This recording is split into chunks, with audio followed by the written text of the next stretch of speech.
Hello gamers and welcome back. I'm Rob, of course, or Warshack if you want to call me by my in-game name, and we're going to be going over the Quest Warrior or the Taunt Warrior deck guide today. This is going to be our first deck guide with the new cards, which I'm really excited to be playing and bringing to you guys. So keep in mind this is our first deck guide, and we'll continue to, release deck guides as time moves forward, and I can cover more and more decks. I just chose to do Warrior as our first deck guide, as it is my favorite class, and more specifically, Control Warrior is my favorite, and this kind of represents the closest thing I could get to like the old Control Warrior without, of course, Justicar and all that good stuff. So, for those of you unfamiliar with how we do our deck guides, we discuss the deck, we go over all of the cards within the deck. I kind of tell you why I have one ofs, why I have two ofs, why the particular card is in the deck in the first place, some very common synergies within the cards. From there, we head into some ranked games, and we actually play the deck. I discuss the mulligans, why I keep what I do, and why I do what I do within the game and within each turn, to kind of give you a really good insight into how to play the deck and what to kind of look for. Also, keep in mind that we are at top 100 legend right now, so the players we're going to be going against are going to be really, really good. So I'm going to be focusing a lot on the games and not so much telling stories and kind of joking around as normal. I definitely want to give you guys the best I got in regards to getting. Normally we win about 3 or 4 and we lose roughly 1. We always got to have that one loss in there because it's just winning 4 in a row every time. It doesn't represent the deck good. You're going to lose games and it's going to happen, so you just got to kind of accept the fact. So of course, with this being the quest of the Taunt Warrior, having Fire Plume's Heart in the deck is kind of a necessity. You can't really replace this card with anything. And also, guys, keep in mind that not every game you play, you're going to be keeping this in your opening hand. If it's in the deck, it will always be in your opening hand, but you have the option to mulligan it away, depending on who you think you're going against. For example, if you're playing another warrior and you suspect that warrior to be a pirate warrior, you would definitely mulligan this away because you don't need it. It was much better to have a different card in your hand than this card, because it's never going to get to the stage of the game where you're going to want Sulfurous and you're going to change your hero power, which gives you armor, into dealing 8 damage, because when you're playing against a pirate warrior, you just want to survive. So just keep in mind, if you play against aggressive based decks like hunters and stuff, you can mulligan this away, and for the most part it's fairly safe. If you play against priests, shamans, maybe a hand lock, you can keep this quest for sure. The shield slams are staple in any warrior deck. They're basically your single target removal, just like your executes, and definitely falls under the same category there. Also, in combination with a card we haven't gone over yet, the shield block and shield slam kind of coincide together, and really can pump out some high armor to be able to kill some of those larger minions. Dirty Rat is your cheapest taunt in the deck, and a card you're going to want to play depending on who you're going against very specific times in the match. So for example, you're playing against a pirate warrior, and maybe it's not the best thing to play a Dirty Rat on turn 2, because you can pull out maybe an elite, you can pull out maybe one of his Naga Corsairs, not Leroy, but the Naga Corsair elites, Captain Greenskin, stuff like that. Most of the time you'll be able to pull maybe a 2-3, even Berserker. Frothing Berserker can be a problem, but let's say you're playing against maybe a Control Mage, or maybe a Handlock. You can pull out like a Twilight Drake, and he doesn't get the battle cry from it, so you can turn basically his Twilight Drake into a 4-1. If you're going against, let's say, the new Mage class, like Zodia Mage, you can pull out like a Sorcerer's Apprentice and stop the combo, or an Archmage and then shield slam it down. So Dirty Rat is basically if you're playing against a different player running combo cards, you kind of interrupt their combo. For example, Malagos Rogue, you would try to pull out Malagos, and you'd be able to kill it down, Auctioneers, things like that. So playing Dirty Rat at very specific times in the match, very important. Not always best to play him on turn 2. And I'll probably explain that further in the matches. Execute, like I said, very, very much a staple in the deck, and coincides with the shield slam as your single target removal. Execute, you'll find that like Ravaging Ghoul Execute is a play you're going to be making a lot on turn 5 if they happen to summon something really big that you don't like. Fiery War Axe, for sure a staple. It's probably the best and cheapest weapon in the game for its cost, a 2 mana 3/2. It can kill most 1-drops, 2-drops, 3-drops, and even some 4-drops. And even some 5-drops with cards like, I'm trying to think of his name, I think it's Jade Agent or something like that. He's a 5/3. There's a lot of 5/3s floating around. So Fiery War Axe, crazy good. Slam is your cheap draw mechanic. You're able to deal 2 damage, and if it survives, you draw a card. You're like, well, what? I want to kill the card. I don't want it to survive. But normally you can combo Slam with Execute because you damage them. So you basically damage the card for free. You get to draw the card to replace Slam, and then you execute them down. You also can combo Slam with Alkali to Pain if you're looking to draw 2 cards and actually use it more of as a defensive / value card. card. Also keep in mind you can use it with Ravaging Ghoul and stuff like that, just to kind of whittle them down before you Ravaging Ghoul like a 3/3. Alkali Pain, depending on how the meta looks, you can run 1 to 2 of these. Like let's say you find yourself not playing against very many classes with weapons, you can kind of remove this Gluttonous Ooze and replace it with another Alkali Pain, which will help your draw consistency be a lot higher. But right now I'm finding still a lot of Pirate Warriors, a lot of Hunters, a lot of Paladins on ladder. So the Gluttonous Ooze has definitely helped me out there. So if you don't have Gluttonous Ooze, which isn't epic, you can use, of course, what is it? Acidic Swamp Ooze or Harrison Jones, your choice. It's still just as good. I'm just using this because right now Pirate Warrior is very powerful, and being able to destroy their weapon and gain armor on top of that is very effective against them. Ravaging Ghoul, definitely a staple in the Control Warrior. Being able to deal 1 damage to all of the minions, whether you're playing against Hunter, Paladin, anything, 1 damage to everything, it's very good in combination, like I said, with Execute, Alkali Pain, all that good stuff. Shield Block, again, you get to draw a card, gain armor, and definitely combos well with Shield Slam. Not going to explain that too much. The Stonehill Defender surprised me a lot. I looked at this card and I really didn't think it was that good at first, but then I've played with it over and over again, and he's just a card that comes in clutch so many times. Whether it's, first he counts as a very cheap minion to count as your taunt for your quest, but on top of that, he discovers a taunt minion, and warriors have a lot of really great taunt minions, whether it's Bloodhoof Braid, Ally Armor Smith, Direhorn Hatchling. You can even get Primordial Drake, of course. So there's just so many good cards you can get from the Stonehill Defender. Whether or not you're trying to fill out your curve or look for some late game value, this guy's going to bring it to you. Bloodhoof Brave, the 4 mana 2/6 taunt and rage +3 attack, very annoying for most classes to get rid of with its high health point, and if they do happen to damage it, they're going to want to kill it that turn, because it enraging +3, it having 5 attack is going to be able to clear off most creatures on the board, if not swing to their face for quite a lot of damage. The Ally Armor Smith is crazy value. Being able to basically generate at least 2 armor when it attacks or defends is very powerful, again with your whole Shield Slam combo. 7 HP is really annoying. The 2 attack is kind of its downfall, right? Because if you're playing against a priest, they can do Cabal Shadow Priest and take this away from you. They can Shadow Ward Paint it. They can Bookworm it. So there's a lot of things it is weak to against particular classes, but in the most part, against like Hunter and Pirate Warrior and Shaman and stuff like that, they have a really difficult time dealing with Ally Armor Smith, which is really nice.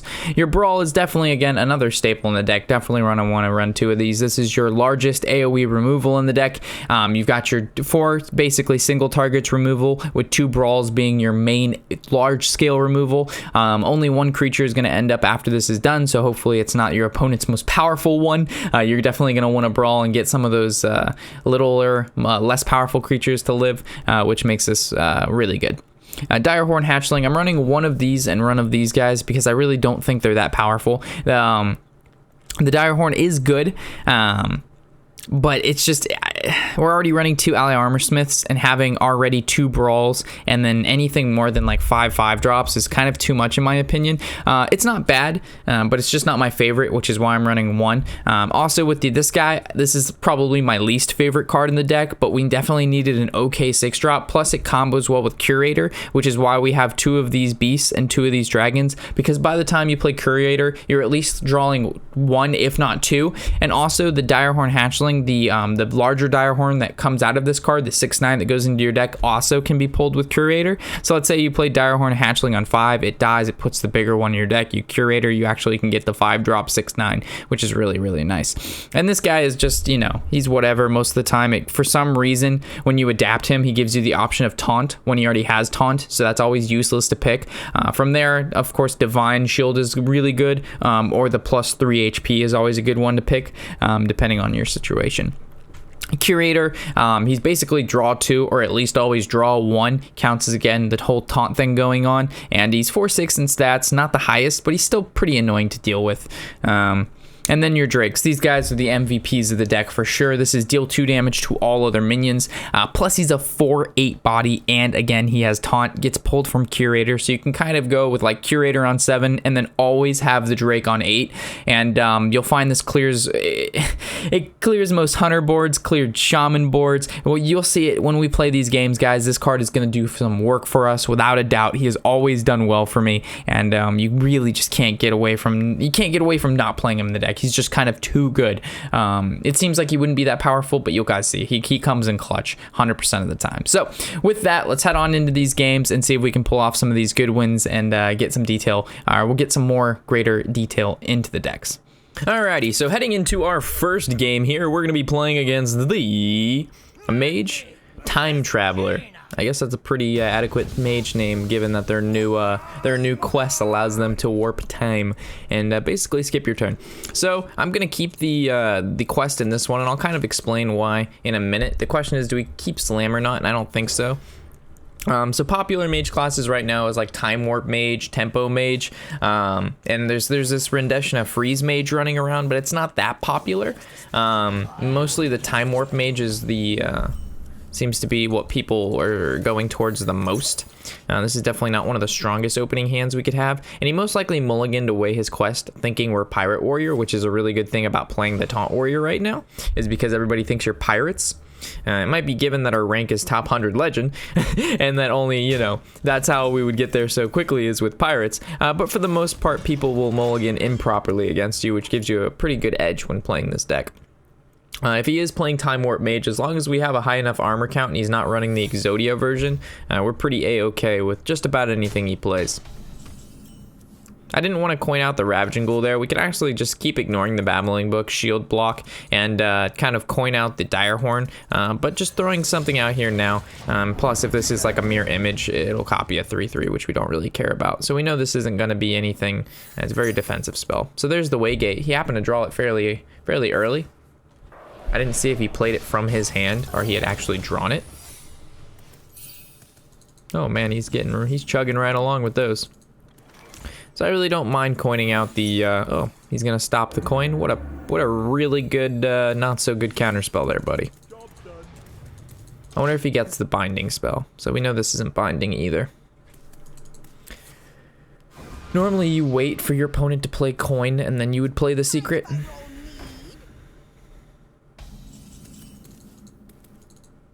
So we're just going to play the Hatchling, kind of stay on curve with this deck for the most part. We're really far behind him.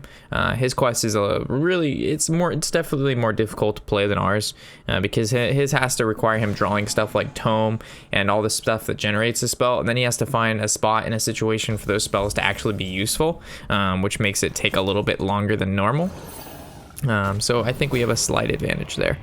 So the taunt is completely useless. Divine Shield is sometimes okay, and the +3 attack is kind of annoying, but I'm going to go with the Divine Shield. We can trade here, so he doesn't get the trade here, but I think just going 3-face is fine. He's going to have to, he could just ping it off anyway. I'd rather just push the face and kind of get him low. The sooner we can pop this block, the sooner he'll place more defensively. And the Ooze is kind of worthless in this matchup, but still worth it's a decent tech in against Paladins, Hunters, and other Warriors for sure. Especially if we're running against another Taunt Warrior who maybe runs Gorehowl, and that's a whole lot of value against our deck, so the Ooze is exceedingly important.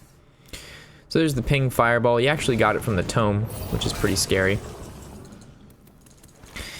Okay, so I think we're gonna go with the Defender first, see what kind of mojo he generates. Nothing too crazy. The Brave is probably what we'll go with. We'll play the Brave down and we'll go face. With having taunt walls, we really don't have to worry about making trades because he'll make trades for us, and the trades don't necessarily matter that much because it's against Mage. He's not playing any big creatures, and he's gotten pretty lucky with his draws so far. He's got his double Tome already, which is going to generate a lot of value. He played a Secret, which is kind of scary, so we'll have to play around that the best we can. And it looks like he'll have his quest completed next turn. Well, that's really scary. Well, the good news is we're Mage, and if he goes wide on the board with like 8/8s, we can brawl it out or shield slam it. No big deal there.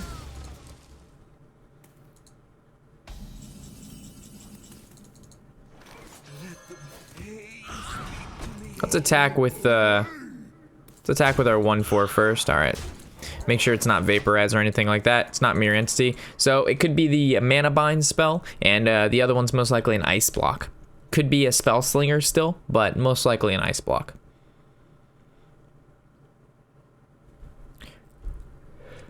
Okie dokie. A lot of mages on ladder today. I was watching a few streams and there was definitely a lot of mages going against some of the other dudes. I guess Mage is really good against Rogue because of Ice Block and stuff like that. More specifically Malagos Rogue, but there's no Reno, so you pop the block and you'll be able to kill him next turn for the most part. But Rogue has no healing, so Mage really excels there. So he's just playing a bunch of secret. He almost has the full tiara, which is kind of scary. The end is coming. The Doomsayer. Okay. So we know we're killing the Doomsayer. We could do Drake, but I have a feeling he might copy it, and that's pretty annoying because then we wouldn't have enough mana to execute it. We currently have 4, 5, 6, 7, so this will absorb all of the attacks for the turn. He can't clear a board, which is kind of nice. Bought us a little bit of time there. Definitely just gonna hero power up. We could play the Ooze and he'll most likely copy it. And then what would he do? It would save us the time from next turn. Let's say if he flame strikes, he'll actually be able to kill this. So I guess we just hold back the Ooze and we'll just kill it next turn with our board state. No reason to play it this turn. No reason to give him that free flame strike, which we know he has by now, or at least a meteor, right?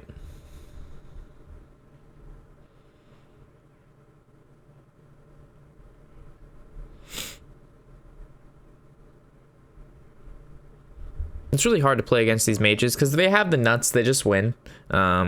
Especially if he's playing, like, let's say he's playing the Exodia Mage version, and we're, of course, a control class. We kind of just lose that. there's no stopping it because we can't beat him quick enough, and he'll just get the combo. So we'll have to see, again, if he's Giants or if he's the Exodia Mage. If he's the Exodia Mage, kudos to him, though, for playing it on ladder against some of these quicker decks out. Like, if we were Pirate Warrior, it'd be a Rippo Kazooie for this guy. Okay, so it looks like he's trying to freeze the board the best he can to make sure we don't pop the block, to ensure all chances that we don't win, because if we pop the block, he's forced to we basically ruin the combo for him, at least for a turn. Alright, so we're going to play this guy and see if this guy has a Mirror Entity down, which he probably does. He does not, so now we're safe to play the Armorsmith. Definitely gonna hero power. It doesn't really matter, so we're gonna attack face with this to see if we can pop a Vaporize.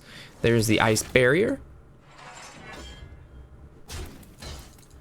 Alright, there's no Vaporize, and we'll just swing and try to get the rest of it down.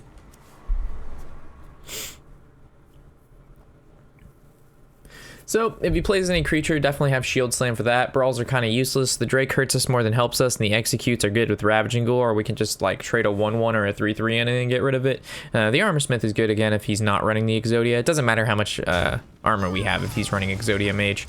Which, if for those of you, I guess I should explain that. It runs the, it basically, you play Sorcerer's Apprentice, they reduce all your spells by 1. You copy both of them with the new Molten card, so you have 4 Sorcerer's Apprentice out. You play Time Warp for 1 mana because you have 4 of them out, which reduces all spells mana by 4.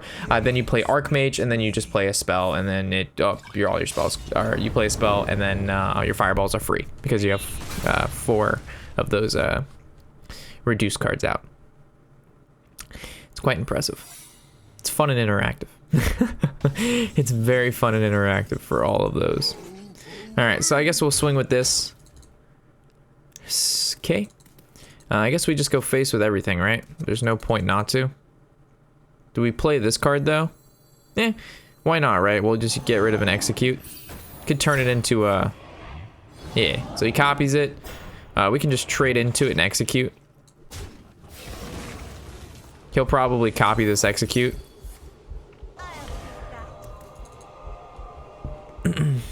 Hey, look, it was Spellbender. Does it kill it? I definitely should kill it. Okay, so do we execute that or we Shield Slam it? I kind of just want to execute it. Let's see if we can get it done. Alright, it's dead now. We'll trade here. Or, I mean, not trade, but hit face. Took 2 executes. That was unfortunate. So he hits there. Not sure what it's gonna... Meteor destroys us. Oh, we'll destroy this. It won't kill this. And he definitely will want to kill the 6/8.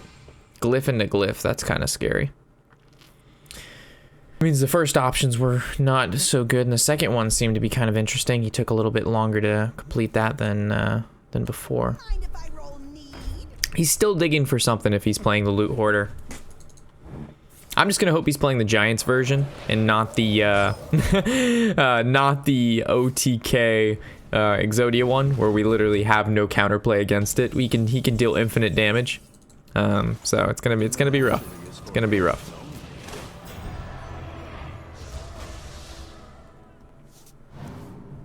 So I guess it will be in our best interest to kind of maybe switch gears and go Sulfurious into Rag, so we can just start shooting fireballs to kind of pop this block as soon as possible. Because again, I think this is plenty, and this is more than enough armor to deal with what he's got going on if he's not playing that particular mage build that doesn't run giants, or that does run giants. So I guess we'll just go for it.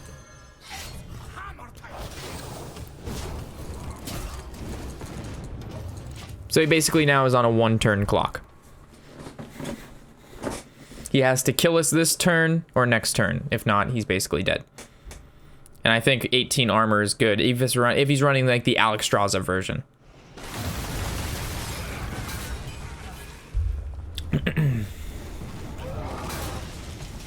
So I guess we just play the Drake.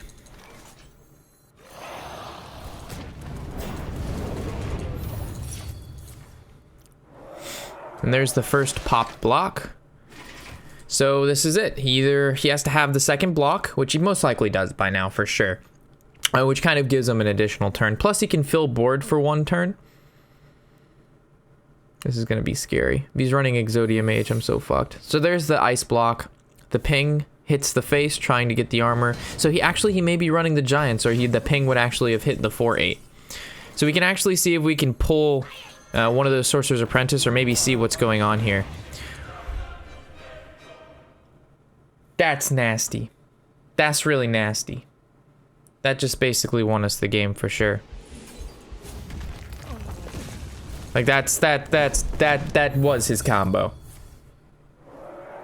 Oh, that was a nasty dirty rat, boys. That was a PogChamps worthy. This dirty rat just did this guy so dirty. We run 2 of these guys though. So I mean, it's not the this poor guy. Oh, poor guy. Time Traveler was just trying to do some fun stuff, man. Oh, poor guy. All right, we're climbing, boys. And we're doing a deck testing. Feels pretty good. All right, let's queue back up. There's a lot of these mages running around, man.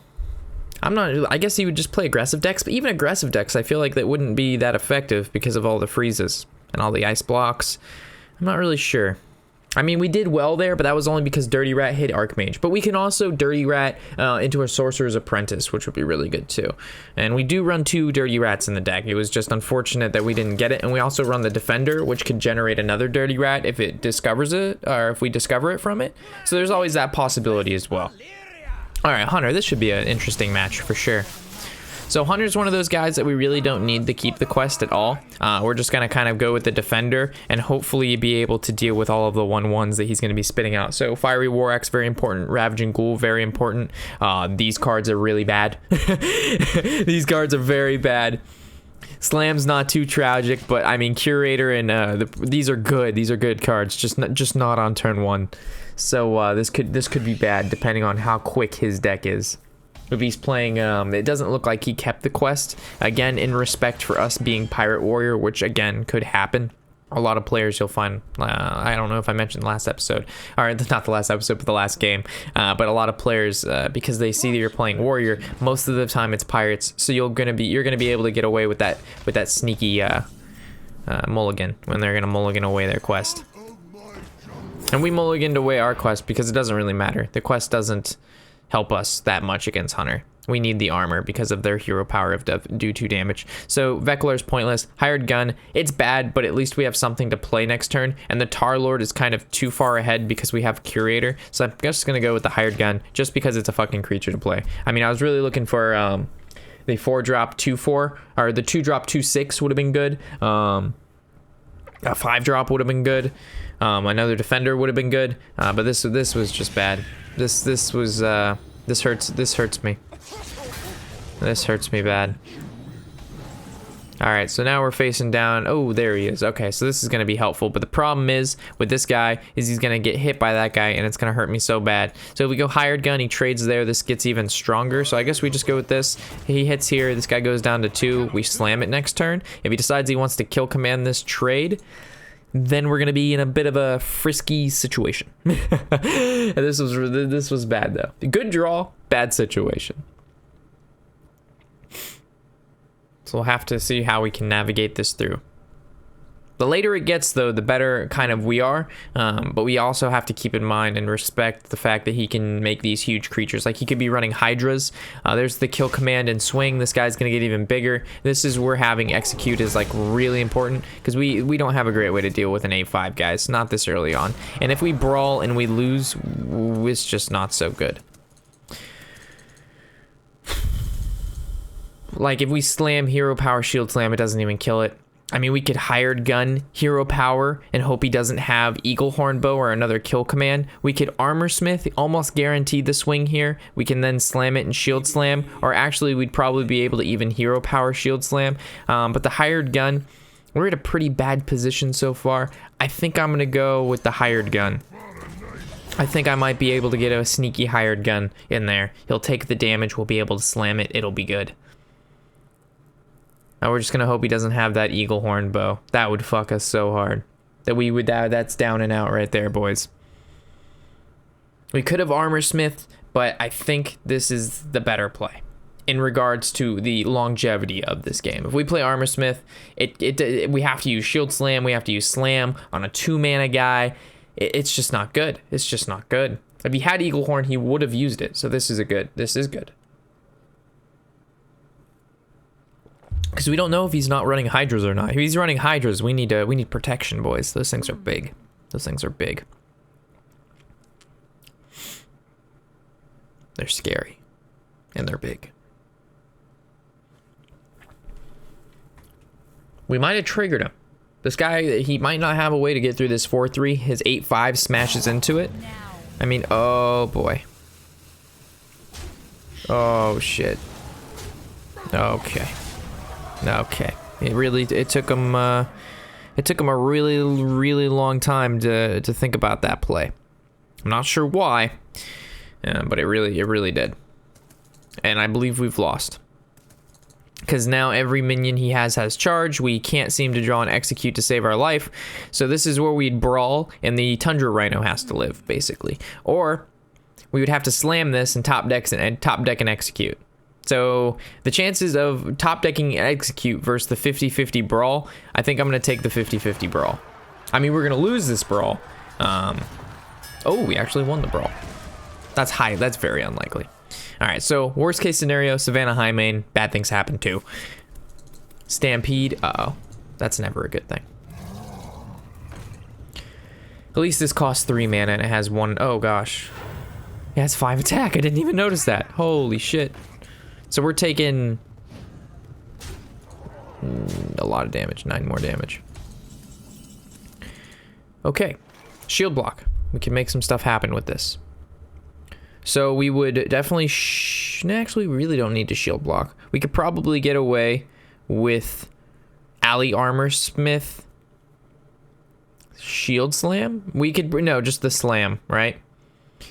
I mean, if we could hit a Ravaging Ghoul, obviously that would be ideal. You know what? We'll just go with the shield slam for maximum survivability here. All right, so we could go with the, I mean, we could go with the slam, shield slam, hero power.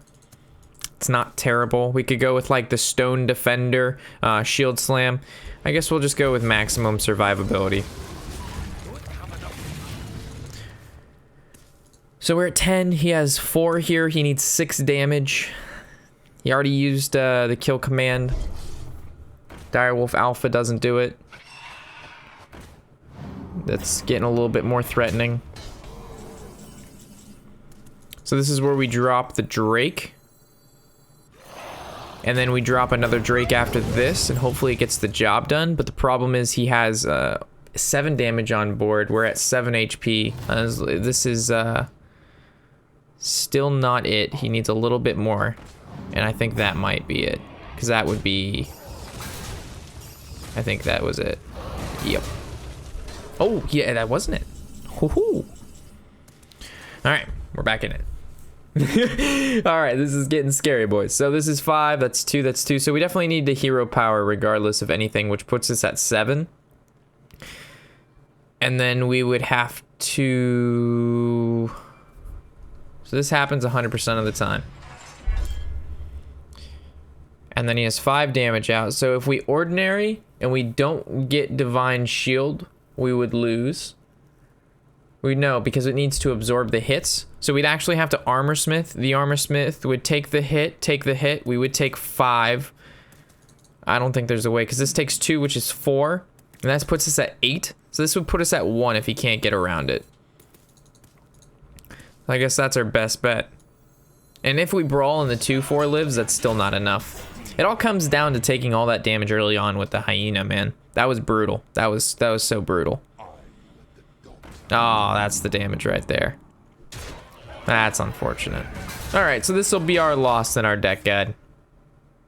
There's always that sweet loss in there to show the deck definitely has weaknesses when we draw like complete and utter garbage and our opponent, you know, smacks us in the face for I think 10 damage on turn 5. There's always those games. You can't forget those games. They're very important. But for the most part, by then we can kill the card earlier. Warshack is a card we play in the deck. Unfortunately, we haven't drawn it yet, but it is there. Shield Slam, of course, with Shield Block is a combination of cards that we have as well. Unfortunately, we didn't draw those, and we didn't even get a good brawl off, which was quite sad as well. All right, so Face Tickle. This seems like it would be a kind of a pirate warrior name, Face Tickle. I'm gonna make the guess that he is actually Taunt Warrior because he's playing it pretty high right now, and he kept 1 card in his hand. Plus, this isn't a bad hand against Taunt or Pirate Warrior anyway. Dirty Rat Warshack are always something good, so I think he's gonna play. Ooh, we didn't play the quest. But we did get 2 Dirty Rats, which could be good. So he might have mulliganed as if we were Pirate Warrior, and he might not have. Yeah, so he is Pirate Warrior. Okay. We should have gone with our gut instinct. His name was Face Tickle. But we did get 2 War Axes, which is huge. So it's making up for last game by giving us 2 War Axes this game, which is huge. Double Dirty Rat, not as effective because a lot of the cards that he's gonna play, he wants to play them for free, and this does that. We're not interrupting any combos with the Dirty Rat, so it's not as powerful as what you may seem. We also probably are just gonna reattach the War Axe or armor up. We also could Dirty Rat in the hopes that we pull something weak. It's highly unlikely, so I'm just gonna re-equip the War Axe, because knowing that we're gonna coin Armor Smith next turn is a real thing. Well, that's quite strange. This is a very strange thing. Ooh, what do we do about this? I guess I still coin Armor Smith. It was always part of the plan. So this is gonna be at 5 HP, and it's gonna be a 5, and then we are actually gonna have to take that. Whoa! This guy is coming out of nowhere with these plays right now. Those are some spicy plays this guy is he's bringing out. So I definitely don't want to take the 5, but I don't want this to take the 5. So what's our best way to mitigate this damage here? Because we do need to get past that taunt, and taking 5 damage seems pretty bad. So I guess we'll only have to take 2 here. So this is going to take the brunt of the force. We'll see what we draw. Hatchling doesn't really change too much. This is going to trade here.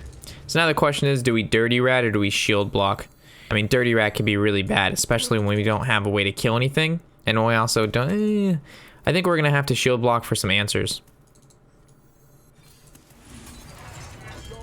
Drake isn't an answer, but it is a card we're going to be able to play in 2 turns after next. That's a pretty wanky deck he's playing right here. It could be like a tempo warrior, right? So it's like a pirate tempo. He kind of cut... Oh my goodness gracious. I'm glad I didn't Dirty Rat and it pull that Hydra. All right, so it's very important that we draw Execute. Another one of those... Okay, go face. Oh, he traded. All right. So now Execute. Shield Slam, though. Shield Slam is a real thing.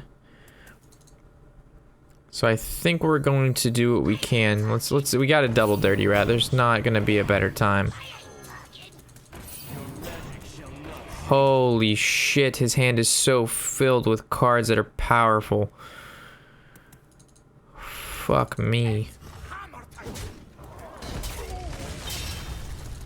Oh my god. We could have shield slammed the 4-3 before we smacked that. That could have been the play. Because we know the 8-8 goes there, the 4-4 goes there. He's actually going to have to trade both the 4-4s unless he has another attacking card. This is very unfortunate. I don't know what we're playing against, but this is very unfortunate. This is where Brawl would come in, or just an Execute to carry off that Hydra. So we do have the possibility of ripping that Brawl. And that would be that'd be pretty nice. You know what I'm saying? If Brawl has a oh man. So if we armor up, we can kill 2 cards. If we play the Hatchling, it's gonna take this, and then we're gonna take 9 at least. If we play the Curator, it's gonna take 4. We're gonna be able to shield slam it next turn, and we draw. So I think this is good. I don't think it's over. If he can't kill us this turn, these Drakes are gonna be very, very helpful. Because the Drake is going to kill the Hydra, the Patches, and the 4-1. And then it's definitely a 4-8 taunt on its own. And we can kind of survive at low HP. So as long as he doesn't have another Charger and he makes inefficient trades here. Like the way he wins this, I guess the way he wins this is to trade his 4s. But he's going to trade the 8, right? And then he's going to go face for 9. It's going to put us at 5. And I don't think he has 5 bursts from hand. I mean, he's already played quite a bit of... That was actually a really nice play. Because now this doesn't die. And he can actually probably kill this with what he's got going on here. There's the Execute, but it's a little too late. So there's the Drake. We're at 5 HP. The Drake may end up living. I guess if the Execute, he can get around it. I mean, this is scary. Does he have Execute 2 in his deck? I mean, that would just be craziness. So hopefully, is he calling all of those attacks in? He's calling all his attacks in. He's cashing in, boys. So I guess this is where we just drop another Drake.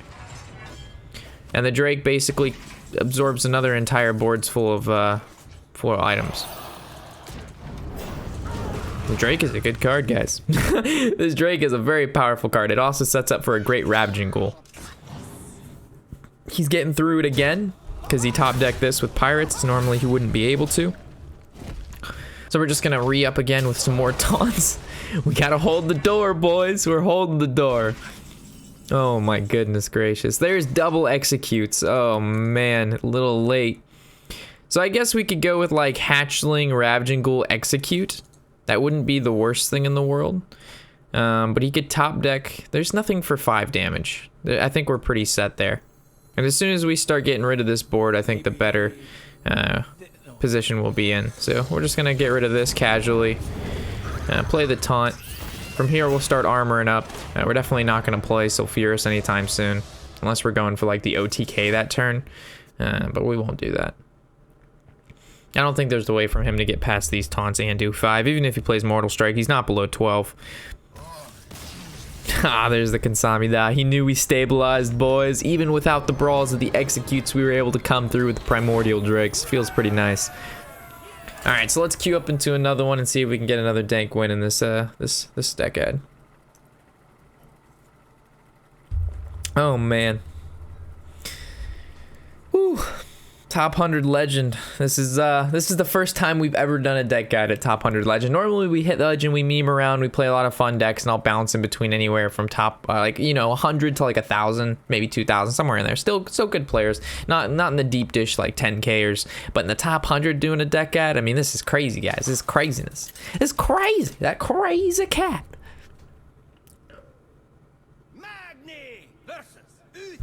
Alright, so we're playing against Rage Paladin.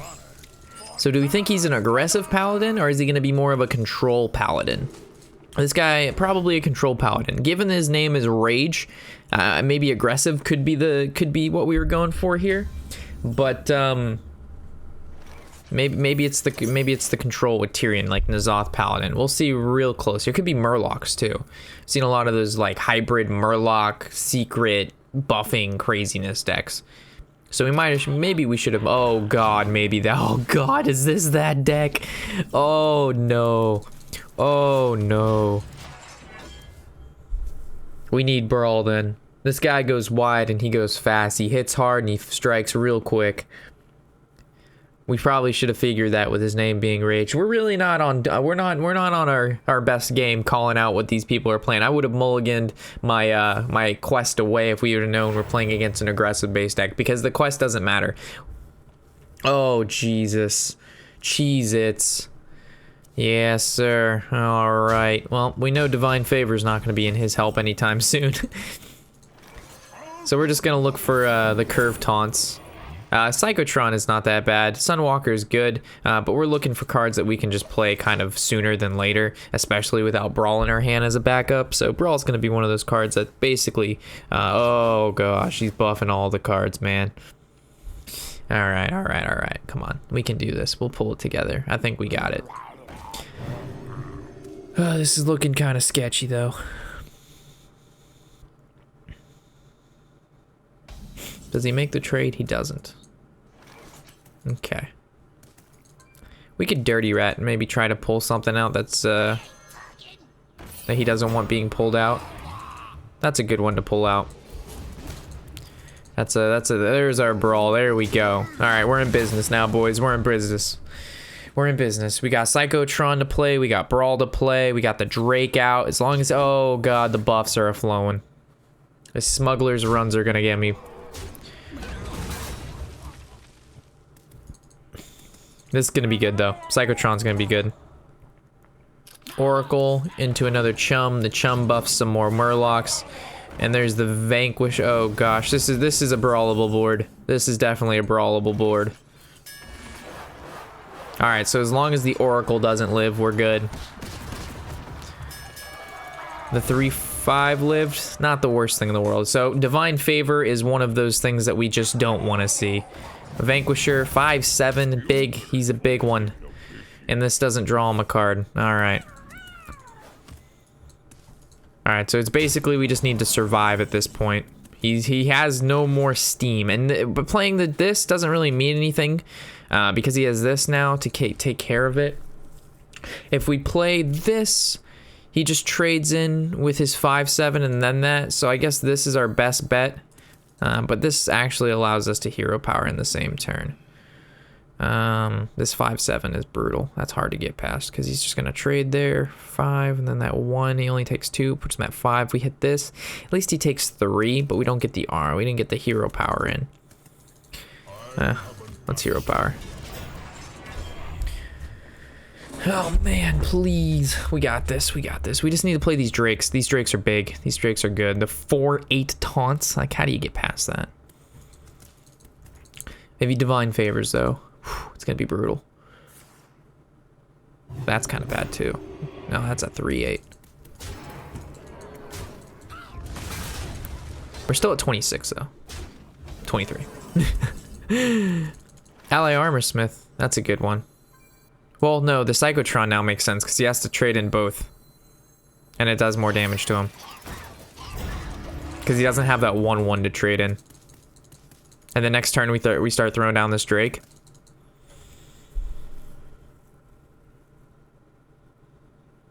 It's just the problem with they're such high HP right now. It's hard to get past them. If you control another Murloc. Okay, so the Drake's going to be able to kill this Murloc next turn. And then all of these will be in Drake's range when he makes trades. Oh boy. Oh boy. So he trades there. He trades here, so that's gonna die, that's gonna die. So he's gonna have 2 cards out, and those together will not be able to get past the Drake on its own. So he's gonna need a buff to get past the Drake for sure. We also now have the shield block, shield slam combo wombo. He's down to 3 cards in hand. I think we might have this again with the these broke back Drakes. Okay, let's pull it together. I don't think we're gonna play the second Drake yet. I think we're gonna hold back on that guy.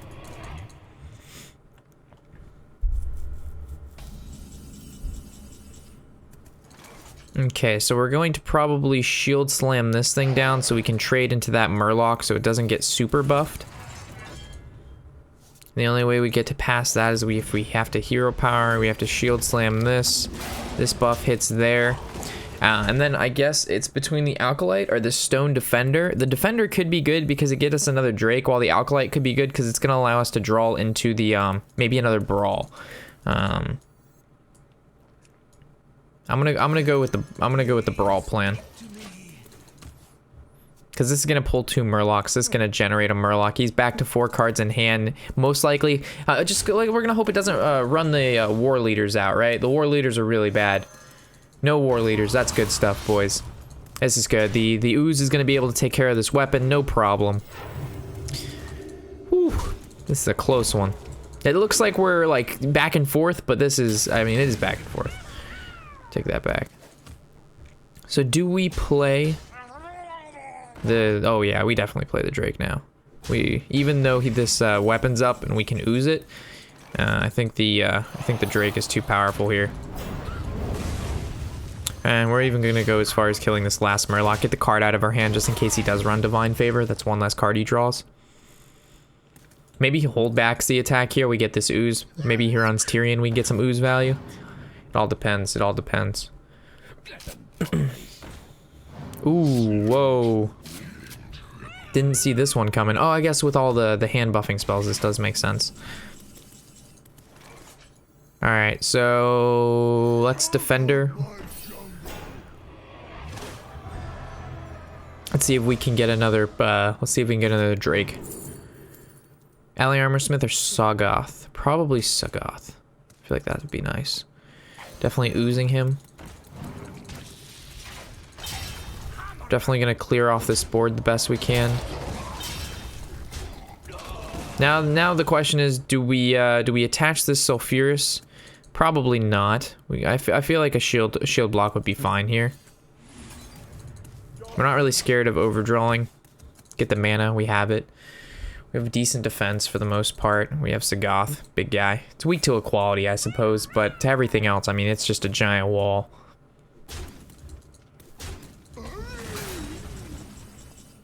So Ravaging Ghoul would be definitely the good. He's holding on to something, so I'm gonna see if I can grab whatever he's trying to hold on to and save. That's a good one to pull. I don't think we use Sulfurous yet. Again, dealing 8 mana, 8 damage to 1-drops doesn't feel that great. Let's just throw out the Armorsmith. We'll play the War Axe. We'll make some of these decent trades. We're gonna kill off this in regards to making sure he doesn't like somehow bounce it back to his hand. The Ooze can take the yeah, the Ooze can take the extra damage, and I guess the Drake can go face now. I don't mind the Ooze taking extra damage because he probably doesn't run Consecrate.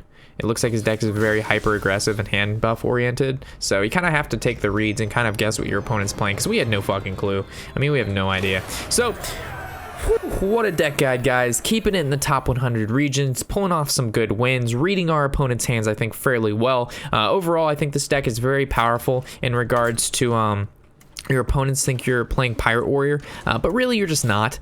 And you have to make the decision on whether or not you keep your Fire Plume's Heart or not. So against more control-based decks, definitely want to keep it. Against more aggressive-based decks, you just get rid of it because that's not your win condition. You can outvalue your opponent very easily simply with your taunts and your basic removal like Brawl, Shield Slams, and Executes if you can draw them, unlike me against that Hunter game.